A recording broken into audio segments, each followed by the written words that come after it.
Now, my first course is going to be called Intro to Guitar Performance. I'm going to be uploading weekly lessons. Things we're going to cover are going to be especially fretboard knowledge. We're going to be covering major triads, minor triads, the cage system, how to spread the triads, suspended chords, etc. Now, we're going to take our time with these concepts. Fretboard knowledge requires time to sink in, but it's the best way to get better at guitar. You don't need to spend 10 hours practicing scales to get better at guitar. Just understanding the fretboard is going to make you a better guitar player. So we're going to start easy here. Two concepts. First concept is going to be to learn our notes on the 6th string. It's important that we learn especially notes in the 5th and the 6th string because most of the time when we build chords, our root is around the 5th or the 6th string. For example, if I play this C minor chord, I know this is C minor because my root on the 5th string is C, right? On the 3rd fret. If I go to B major, 6th string, I know this is B major because my root on the 6th string, 7th fret is B major, and so on. Most of the time when we're building chords are around bar chords with the root on the 6th string or bar chords with the root on the 5th string. Now, music has 12 notes, right? Those 12 notes are divided by range. If I pluck the 6th string, I have a pitch. If I go to the 12th fret where the two dots are, that's a 2-to-1 ratio, meaning the distance from here to here is half as the distance from here to here. That means if I play the open string and I run all over the frets till I reach the 12th fret, I have played the 12 notes of music. I'm back on E, right? Now we're going to play those 12 notes but following a specific pattern, meaning we're going to move in fours, meaning we're playing the circle of 5th, but instead of going clockwise, we're going to go counterclockwise. Now, why am I going counterclockwise in fours? Our instrument is tuned in fours. If I see the distance from the 6th string to the 5th string, it's a 4, right? You go E, F, G, and A. If I go from the 5th string to the 4th string, A, B, and C, and so on. The only time this doesn't happen is from the 3rd string to the 2nd string. I'm going G, A, and B. The only time it doesn't happen. But also again from the 2nd string to the 1st string, I got a 4th again. Now the first thing I want to do is memorize this note. At the beginning, of course, you want to look at the paper, but you really want to memorize these notes. So I'm going to start with C at 12 o'clock. I got C, F, B flat, E flat, A flat, D flat, G flat, B, E, A, D, G, and I'm back on C. Now let's make this exercise a little bit more challenging. Let's add a little bluesy lick here. I'm going to start on C, right? So I got the root on C, then I'm going to go to the 5th. Now the 5th of C is always a whole step up, one string down. And here we're going to grab the 3rd and I'm going to bring in an octave higher. So I'm going to skip a string and I'm going to go to the 8th fret of the 3rd string. That's a spread triad, meaning if I have a normal triad, root, minor 3rd, and 5th, I'm going to grab the 3rd and bring in an octave higher. So now I'm going to have root, 5th, I'm going to skip a string and I'm going to have the minor 3rd here. Now the blues is all about combining the minor and the major first. So now I'm going to go root, 5th, minor 3rd, half step up to major 3rd. Then with the first finger I'm going to go to the 8th fret of the 2nd string. Then I'm going to run the scale here. I'm going to go 8, 10, 11, and then I'm going to finish in the root again. So if I play, I'm going to have this. That's for C, right? It fits perfectly on a C7 chord or a C major chord. Okay, so now what we want to do is play this lick all over the 12 keys. Again, the first thing you want to do is memorize the notes, right? C, F, B flat, E flat, and so on. Now you want to play all over the 12 keys. You want to go C to F to B flat, and so on. Now here's an example of the 12 notes on the 6th string.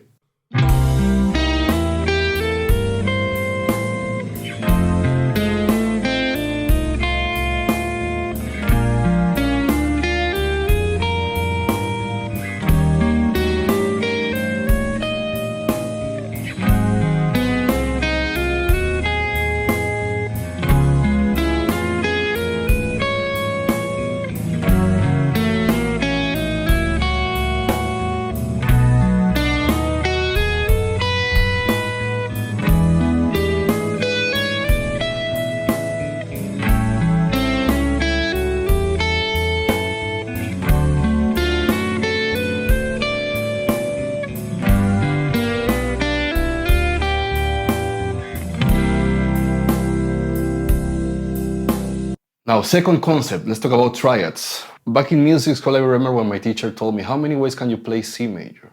I knew how to do it like this. I could also do it like this. I could also do it like this. And I remember I also got this fancy way of playing with a third on the bass. He was like, oh, cool, cool. And then he told me, let me show you how many ways I can do it. So he started doing this.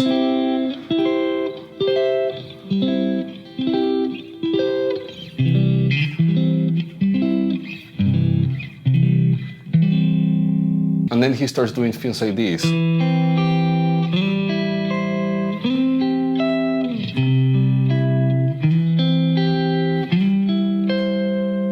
Now, I remember I was really blown away by this concept. What he was doing was dividing the guitar in groups of threes, strings 1, 2, and 3, 2, 3, 4, 3, 4, 5, and 4, 5, 6. And also learning the triads in all their inversions, meaning root position, first inversion, and second inversion. Today we're just going to play on strings 1, 2, and 3. Now, if you have an extra guitar, you can take away strings 6, 5, and 4, and you just have a free string guitar. Maybe you're a little bit more challenged to don't go over those strings, right? So again, if you have an extra guitar, why not do that? Now, for this example, I'm going to use a chord progression in the key of C. I'm going to go D minor to G major to C major and to A minor. So now on strings 1, 2, and 3, I'm going to find C major to start with. Always start C major, right? It's our 12 o'clock note. So now C major, root position, strings 1, 2, and 3. C major, root position, I'm going to have this. All right, now this triad, again, you're going to see why it's important to learn your notes on the 5th and the 6th string. How do you find this triad? All you need to know is that C is on the 3rd fret of the 5th string. And you're going to locate this triad because you got C, 3rd fret, 5th string. You go a whole step up to the 5th fret, 2 strings down, and you have the octave, right? You got root, you got the 3rd, and you got the 5th. That means if you know your notes on the 5th string, for example, you know that F is on the 8th fret of the 5th string, you can play F major here. You know that B flat is on the 1st fret of the 5th string, you can play B flat major. So again, always this root position triad, you find it by knowing your root on the 5th string. The next triad, again an easy one, is going to be this one. It's a first inversion C major. Now, if you know that C is on the 8th fret of the 6th string, you can find this triad. Right? Again, you can go to F, 1st fret of the 6th string, and then you got F major. You also want to recognize it because it comes from this big bar chord. But here we are doubling notes. We don't want to double notes. We just want to play the root, the 3rd, and the 5th one time. In this case, it's a first inversion, so I got 3rd, 5th, and root. Now the next one is the hardest one to find, right? It's going to be this one, 12th fret. It's like a D-shaped chord. But instead of being the open classic D, you go to the 12th fret and you have C. Now, how do you find this triad? The easiest way for me to find it is like this. So, for example, I'm going to go back to this C major first inversion. I know that the 6th string is C. That means that the 1st string is also going to be C, right? So here I have C, I have the 5th, and I have the 3rd. So if I have C on the 1st string, doesn't matter if it's major and minor, you can always go a whole step up. And then you have 2 roads here. If you go a half step up, it's a minor triad. And if you go a whole step up, it's a major triad, meaning the major 3rd. So if I go a whole step up, that's where I'm going to play that guy. I land my middle finger here on that major 3rd, and I can create this second inversion triad. That is like a D major shape. For example, I'm in G, right? I find G on the 6th string. Here is G. Now I'm going to play my triad. That's the one again from the big open chord, right? The big bar chord, sorry. So I'm not going to double notes. I'm going to have bar on strings 1, 2, and then I got my middle finger on the 4th fret of the 1st string. Now, I know that the 6th string is G. That means the 1st string is G. Again, I go a whole step up to the 2nd note, and because it's major with my middle finger, I go another whole step up, and then I create a D major shape. So now I have G major 2nd inversion. That's how you find this shape. So if I go back to C major, I'm going to have this.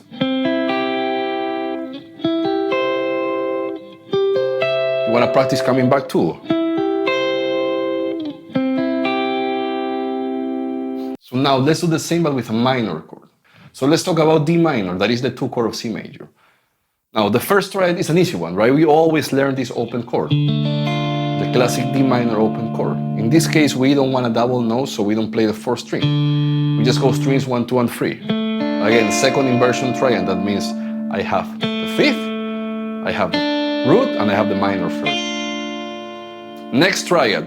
Again, I'm going to keep that concept that I know my notes on the 5th string. I know that the 5th fret of the 5th string is D.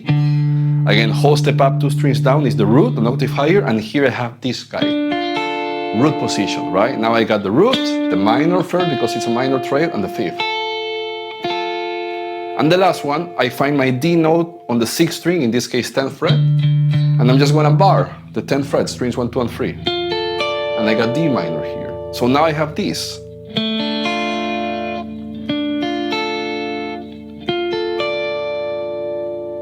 Now here what's easy to find this D minor, that again is the hardest triad to find, apart from D minor because we learned this as an open chord. But the concept again is the same. I'm gonna find this D minor but in another place of the guitar with the concept of finding where your root on the 6th string is. So I'm gonna go again, D, 10th fret of the 6th string. Here I have the D note. So I'm gonna create a triad that means for minor. In this case it's gonna be here, the little bar, right? Strings 1, 2, and 3. So now if D is here, that means D is also gonna be here. They're the same note, 6th string and 1st string. Now always go a whole step up to the 2nd note, and this time it's minor. So instead of going a whole step up, I'm gonna go a half step up with my 1st finger. So I'm in the minor 3rd, and now I can create this 2nd inversion D minor, right? This guy is exactly the same as this guy, just an octave higher. Now here I'm missing 2 chords. I'm missing G major and I'm missing A minor. Now for G major, again I'm gonna have this. The closest G that I have to this C major root position is gonna be this one, 1st inversion. Again, how do I find this one? I know that G is here, 1st fret of the 6th string. I'm gonna go to this one. Then the concept again, where is G? It's on the 1st string, always a whole step up to the 2nd note, and again, because it's major, another whole step up, but with my middle finger, so I can create this D major shaped triad, but in G. It's again a 2nd inversion G major. And the last one is gonna be this one, 1st inversion. No, sorry, root position. And how do I know that? Again, I know my root on the 5th string. That's a G note, 10th fret of the 5th string, whole step up, 2 strings down, the octave. I got G major here. So now for G major I have this.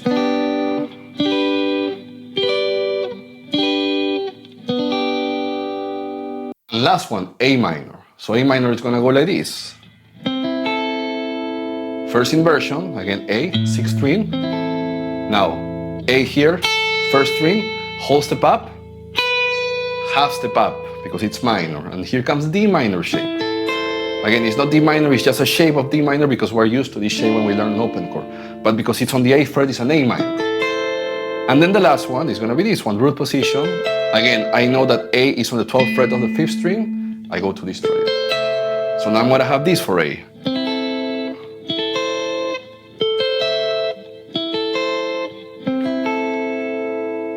Now, following the order of the chord progression, in this case D, G, C, and A, that's a 2, 5, 1, 6. I'm gonna always try to play the closest triad to each other. So if I'm starting in this D minor, that's the 2 chord, I'm gonna go to this G major, and I'm gonna go to this C major, this is the closest, and I'm gonna go to this A minor. Back to the loop, D minor here, the closest, to G major, to C major, to A minor. And the last one, D minor, to G major, to C major, and to A minor, and I'm back on D minor. Now here's an example of the triads on strings 1, 2, and 3.